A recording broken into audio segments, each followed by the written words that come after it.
What if the most ordinary object in your daily life was hiding one of the most sophisticated financial systems ever built? You walk past them every day. In hospital corridors, airport terminals, school hallways, office break rooms, and underground train stations. You insert your money, press a button, and retrieve your snack without a second thought. But what if that simple transaction was just the visible tip of an enormous economic iceberg? What if every vending machine you have ever used was connected to a silent, invisible network of operators, logistics companies, and profit-sharing agreements that most people never see? And here is the clue that should stop you in your tracks. Some vending machines are deliberately stocked to lose money on certain products, not by accident, by design. Why would anyone do that? Hold on to that question. The answer will change how you see everything. Think about how many times you have stood in front of a vending machine without once wondering who put it there. The machine simply exists, glowing quietly in the corner, always stocked, always ready. But someone owns that machine. Someone drove a truck to refill it this week. Someone negotiated the contract that placed it in that specific building, in that specific hallway, at that specific height from the floor. Nothing about a vending machine is accidental. Every detail has been calculated. And yet the entire operation is almost entirely invisible to the person buying a bottle of water or a packet of chips. The vending machine industry is one of the most quietly efficient economies on the planet. It operates around the clock, requires no salespeople, never closes for holidays, and generates revenue during hours when every other retail outlet is dark and locked. And it does all of this in plain sight, hiding behind the most ordinary exterior imaginable. A metal box, a glass window, a keypad, that is the disguise. Beneath it runs a system of extraordinary complexity. Who actually owns these machines? The answer is rarely the company whose logo appears on the side. Large branded machines from soft drink giants or snack corporations are often placed strategically but operated by independent third parties known as vending machine operators. These are entrepreneurs, sometimes individuals and sometimes companies with hundreds of machines spread across a city, who manage the day-to-day reality of the business. They handle the restocking, the maintenance, the cash collection, and the customer complaints. The brand provides the machine and sometimes the products. The operator provides the infrastructure. But here is where the arrangement becomes interesting. The operator does not simply rent the machine and keep all the profits. There is almost always a location agreement involved. The building owner, the hospital trust, the university, the airport authority, they all take a percentage of every sale made inside their walls. Sometimes that cut is as high as 25%. The machine sits in their space, serves their people, and they earn from every transaction without lifting a finger. It is a passive income stream built into the architecture of modern buildings. And most people who use those buildings have no idea it exists. Now think about the supply chain behind those products. The crisps, the chocolate bars, the cold drinks, the energy shots lined up in perfect rows behind the glass. Those products did not appear by magic. They passed through a distribution network of remarkable precision. Manufacturers sell to wholesalers or directly to vending operators at prices significantly below retail. The operator buys in bulk, stores inventory in warehouses or vehicles, and rotates stock on a schedule driven by sales data. Modern machines transmit real-time inventory information to central management systems. The operator knows before arriving at the machine exactly which slot needs refilling, which product is not selling, and which price point is driving the highest margin. This is not guesswork. This is data-driven logistics disguised as a vending machine. The maintenance side of the business is equally precise. Every machine has a service record. Technicians are dispatched not randomly but according to predictive maintenance schedules. A machine that jams frequently in cold weather gets flagged.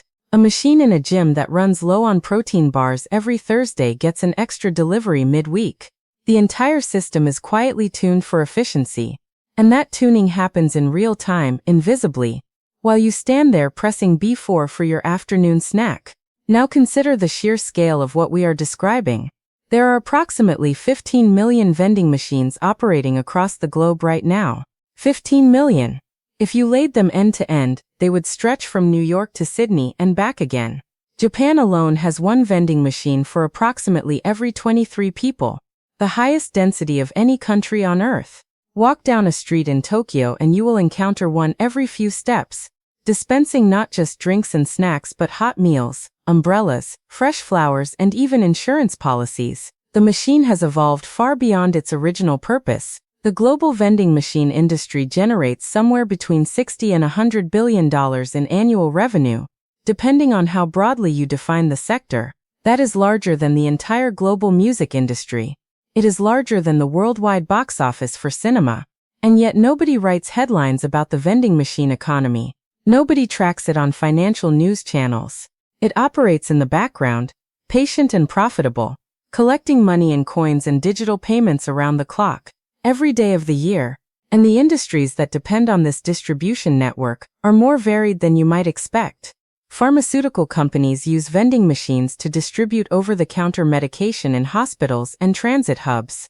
Technology companies use them to sell accessories and charging cables in airports. Fresh food companies are now deploying refrigerated machines with salads, sushi, and hot soups in corporate buildings where no cafeteria exists. The vending machine has become a distribution channel for almost any product that can be packaged in a standardized format. It is retail without staff, without a lease on a high street, and without opening hours. What does that mean for the future of retail more broadly?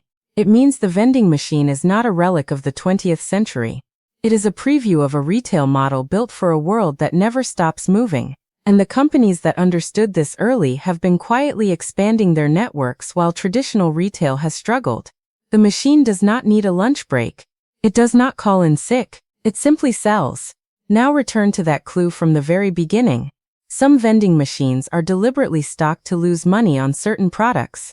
Not by accident, by design. Does that make any more sense yet? Think about where you have seen certain products priced unusually low in a vending machine. A branded bottle of water for less than you would pay in a shop. A well-known energy drink priced at cost or just below. Why would an operator stock a product at a loss when the entire system is built around margin and efficiency? The answer begins to reveal itself when you think about data. Every transaction in a modern vending machine is logged. The time of the purchase, the product selected, the payment method, the location. And when a branded company wants to understand consumer behavior at a hyperlocal level, they are willing to pay. They subsidize the retail price of their product in specific machines to drive volume and collect transactional data from environments they could never otherwise access. The vending machine stops being a simple point of sale. It becomes a data collection instrument disguised as a convenience. But that is only half the story. The deliberate loss leader products serve another function. They attract footfall to the machine. A customer approaches to buy the cheap energy drink and ends up also buying a chocolate bar at full margin.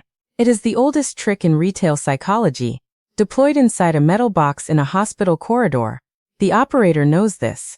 The brand knows this. The only person who does not know this is the person pressing the button. Here is what is really happening every time you use a vending machine. You are participating in a system of layered economics that involves manufacturers, distributors, operators, location partners, data brokers, and behavioral economists, all of whom have analyzed your purchasing patterns more carefully than you have analyzed them yourself. The machine that seems to ask nothing of you except your money is actually gathering far more than currency. It is gathering intelligence, and that intelligence is worth in aggregate billions of dollars to the companies that know how to use it. The vending machine is not a convenience. It is infrastructure. It is a node in a global economic network that operates silently in the spaces between other industries, extracting value from every idle moment, every impulse, every small transaction that people make without a second thought. So the next time you stand in front of that glowing machine in the corridor, look at it differently. Ask yourself who owns it. Ask yourself who profits from your choice. Ask yourself what your purchase just told someone you will never meet.